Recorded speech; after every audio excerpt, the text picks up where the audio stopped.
मोरे पिछुअरिया बजवा भैया है।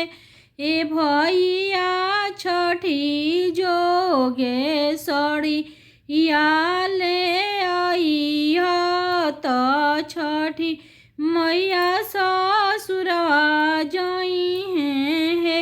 मोरे पिछुअरिया बजवा भैया है। ए भैया छठी जोगे सड़ी ले आई त छठी मैया ससुरवा जई है।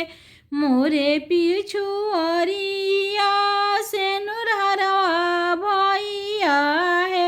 ए भैया छठी जोगे से नुराले आई त छठी मैया ससुरवा जई है।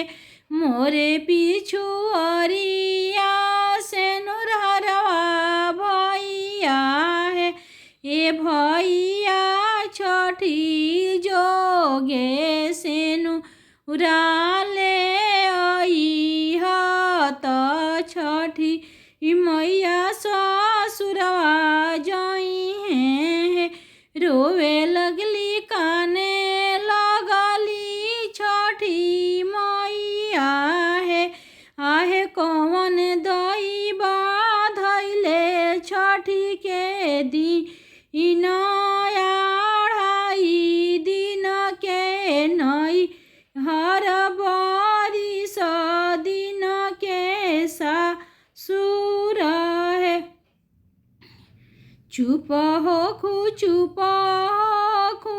छठी मैया है। चुप हो छठी मैया है।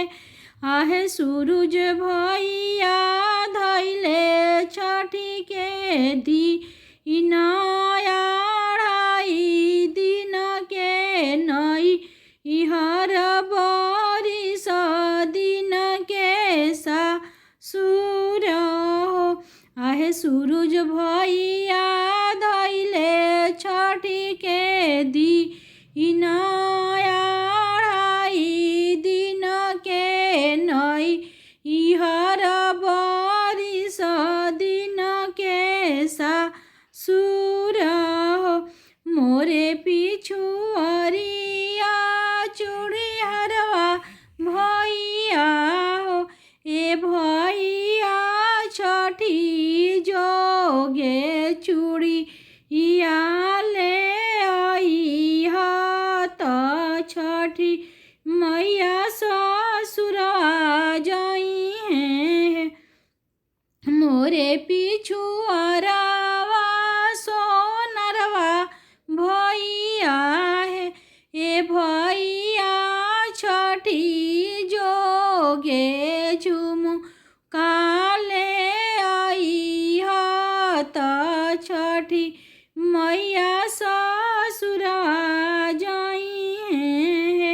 ए भैया छठी